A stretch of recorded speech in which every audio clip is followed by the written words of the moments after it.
Hi, this is Lee Movius, and I'm going to take you on a video tour of my and Gwynne Movius's garden. And this is the first time I've ever taken a video of anything, so it's going to be very amateurish, but I know you'll be forgiven. Well, this is starting at the bottom of our driveway, and I will give you a slow and hopefully not too nauseating pan just up a little bit up to our house.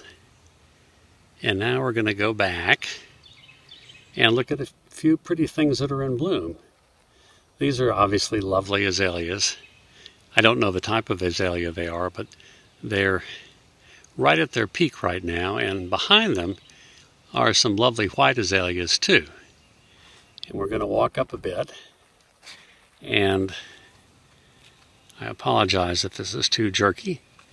What we're looking at now is a wonderful plant called a Prs Japonica. That is a lovely lovely plant that is just about over its white panicle stage, but it still has this lovely new growth. Later on, we're going to see another variant called Mountain Fire, where the new growth that here is a light green, in that other plant is going to be a rich red. We're going to head up a little bit and see a nice rock surrounded by Pachysandra. We've tried to come up with some Asian hints about this garden because the house itself, when it was built on somewhat of an Asian model. As any gardener will tell you, sometimes they're casualties. And here, unfortunately, is a lovely old rhododendron that died last winter. But we still have, despite the climate warming, some nice rhododendron here that probably in about 2 to 3 weeks will be all abloom. We've got a couple of blooms here right in the center of a frame here, but they're really not very spectacular at this point in time. Going to move on up a little bit.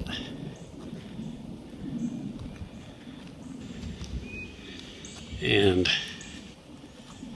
come around just a moment. And this is the front of the house, and we'll take a pan here and see some lovely dogwoods that are all over Charlotte. And over here is kind of a treat. I don't know why they've survived. Maybe they're a little bit of a genetic mutant, but these are Photinia that survived the blight from, I guess, 1 or 2 decades ago and are robust and really are in their prime right now too. They complement the dogwoods very nicely. And here are some more of those lovely pink azaleas I was mentioning. Here in front of our house are some upright cephalotaxis that have been due for a severe haircut for about 3 or 4 years, and actually that haircut is going to occur tomorrow. So tomorrow afternoon it'll look a lot neater than it looks right now. Coming over here, that plant is a lovely Edgeworthia that is just blooming out right now. And then we're going to look over here and see some gorgeous autumn ferns that are really, even though they're called autumn ferns, they're really just looking really nicely now. They're called autumn ferns because the new growth has sort of that autumnal look to them. I don't know if it's coming across too well, but they have been out about a week or two and are just absolutely pretty. And they're an easy fern to grow, and they can actually take some sunlight and really are very, very happy. That's kind of the theme we've tried to do in front of the house, is sort of a base planting of these autumn ferns and some prostrate cephalotaxis behind them, which are a little hard to see in this iPad quality video I'm doing, which is to say, not too good. And here we come with some more of those lovely autumn ferns, and with the sun coming through them, they really are quite delicious. And now, on a more sober note, one of the problems we have in my neighborhood is as in a lot of neighborhoods in Charlotte, is deer. And here is a lovely maple that was quite lovely until about 3 days ago, when the deer came and basically defrocked the bottom 2/3 of it. But hopefully it will grow out. And here I'm going to turn around and just look a little bit at a big natural area that really has not been planted at all. It's just ivy and trees. And I thought we might catch a deer, but fortunately we don't. And we're coming around one side of a house where we've got some old azaleas that I think were probably planted close to when the house was built in 1960. And we occasionally prune them back, but that's about their natural height. And they've been with us, as I said, since we bought the house and for several decades before then. This is a lovely plant here called a Solomon seal that really is in its most lovely time of year. And if you look carefully, and I'll try not to move the picture frame for a moment, it's got those lovely little bells that are hanging down. You can see the plant is moving in the wind, and those little things that look like pairs of miniature white carrots throughout the soil are just hanging down like bells, and they're really a very, very precious type of plant. And just to validate the fact that we are gardeners, although as we age we're gardening less, here are the tools of the trade, which I've tried to make a little bit neat for this video.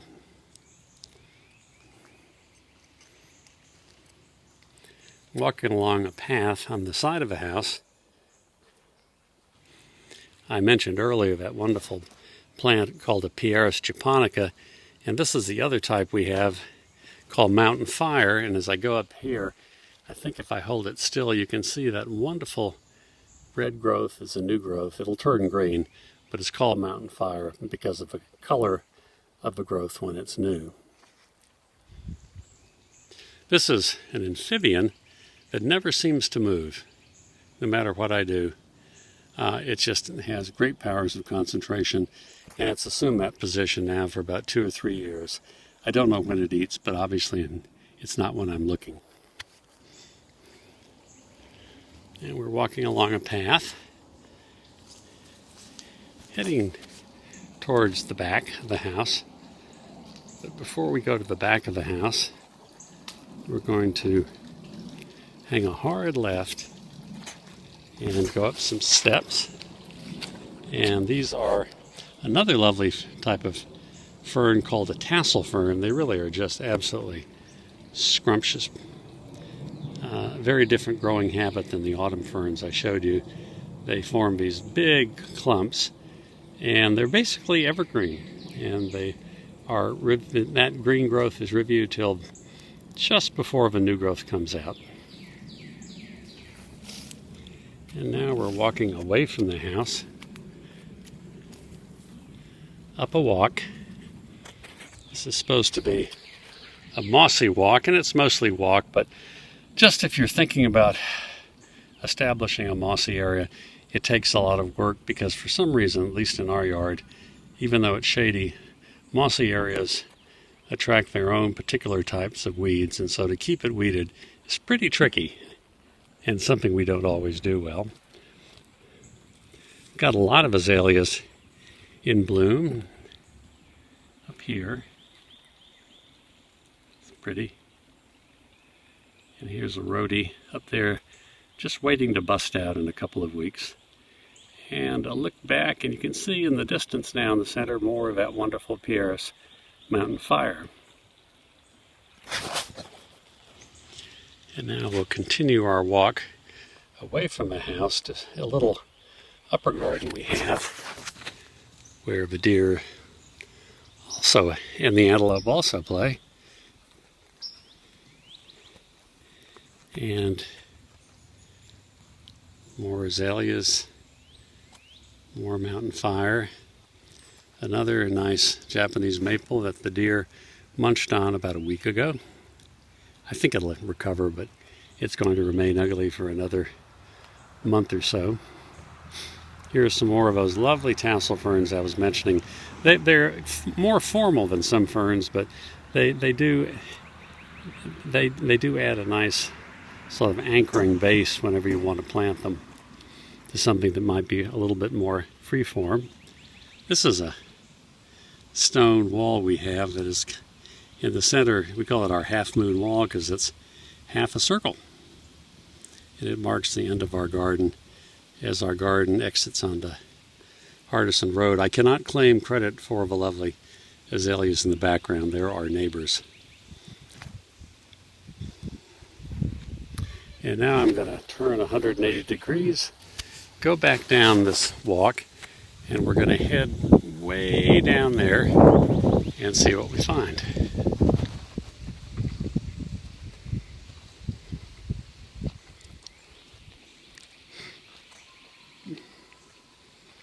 Here's a pretty rhodie that's been with us a long, long time. It's hung in there through the warming climate and has a very lovely bloom as well.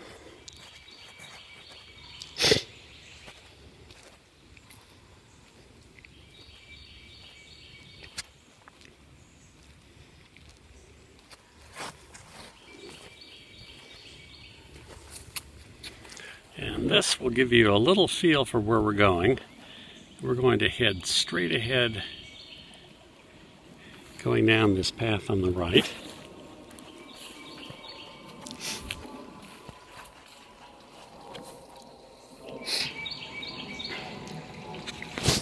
And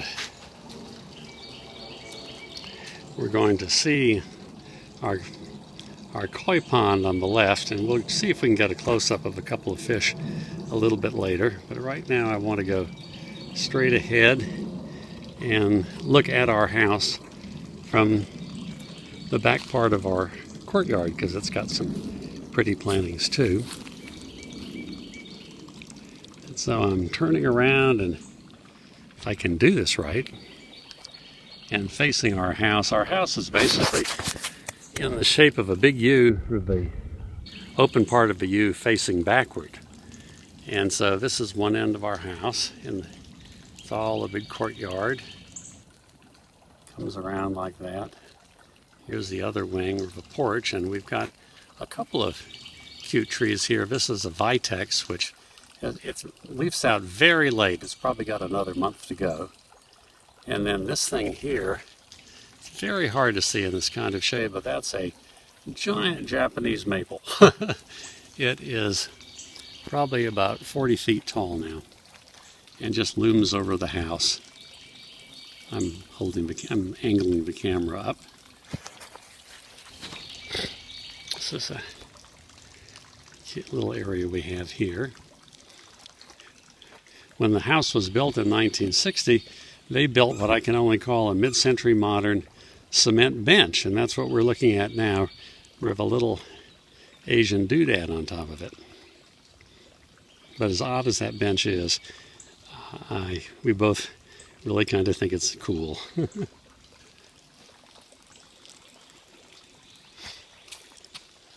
This is a bird feeder, but I don't think any birds are going to pose for us right now.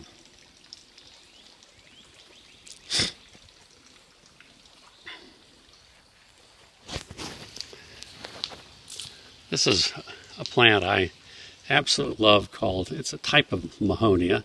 It has interest just year-round. It's going to be a little bit hard to see, but it's covered with its grape-like clusters of berries right now. You can just see, especially along the top. And when they get a little more ripe, if we're lucky, we'll see a whole flock of cedar waxwings come down for 4 or 5 days and just eat all the berries. Here is the base of that Japanese maple I mentioned.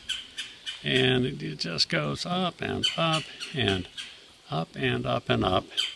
And that thing you hear squawking at me in the background is a big woodpecker that is ticked off at me for invading its property. So I'm going to beat a hasty retreat.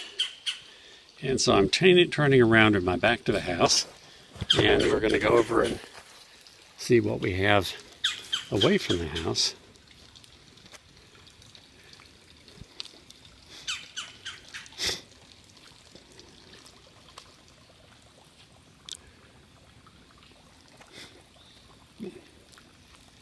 This is a big Hollywood juniper that, again, I think is one of the original plantings, so it's probably 50 or 60 years old now, and a little bit out of control, but that's how they get. This is a pretty Japanese maple, a low one, and it still has its color. Over time, this backyard has lost more and more direct sunshine to the growing large shrubs, so this Japanese maple, which has a lovely red color to its new growth, will be green in about a month or a month and a half. This is an arbor we put in years ago to replace a swimming pool that had originally been here and was running out of gas and also running out of water because it was leaking. And when we put in the arbor, we nestled in beside it a pond, because I just love water. And the pond is still winterized, and those two arching poles you see are to support the netting we have over the pond in the winter to protect the pond from the massive leaf drop that would otherwise just clog up the circulatory system. But I've uncovered it on one side to feed the fish, and here are the koi, or some of them, and they think, and there are also some goldfish and shabunkin in there, and they think they're going to be fed. They're not going to be fed, but they're lovely to see. And then growing above it is a now pretty tall deodar tree, which was supposed to be a pygmy when I bought it, and I put it in a container. It just almost died, and when we put in the koi pond, oh boy, now 20 plus years ago, Gwynne made me promise that I wouldn't throw away this stunted plant, so I just stuck it into the ground, and now it's become one of the prettiest things in the courtyard. And I mentioned how beautiful autumn ferns are earlier. We've kind of used autumn ferns as a theme in our garden, in back as well as in front, and we've got a cluster there. The house is very horizontally inclined, so we've got two sides of autumn ferns over here, and then as I play around and rotate a little bit more, we will see another planting of autumn ferns that will go down here. And as we go along this walk, we are just walking amidst the ferns, which had just come up. They're just looking really, really pretty. And it's probably going to get a little dark here because we're underneath that big maple and in the shade. And coming around and coming around again. This is that tree I call the Vitex from another angle, the one that hasn't leafed out yet. And you can see through it, again, that deodar that was supposed to be a pygmy and is now approaching giants. Well, not giant, but it's a pretty formidable plant. It always reminds me of a dancer from the old Martha Graham troupe, but that may be a bit far-fetched. And kind of a final shrub I wanted to show you that is just a wonderful shrub as long as the deer don't eat them is another type of Mahonia called the winter sun. It's called the winter sun because it has a wonderful sort of clustery yellow bloom that comes out in the winter when nothing else is blooming. But even now it's just lovely. You can see those clusters of, well, you could fool me if somebody said it was a grape. Here's one. There's another one there. They're really just lovely plants. And there's some more over there hiding behind the arbor. Well, I enjoyed doing this. I hope this narration wasn't too incomprehensible. And I hope the picture is not too too jerky, but I've never done this before, and it's the best I could do, but I hope it does work. Take care.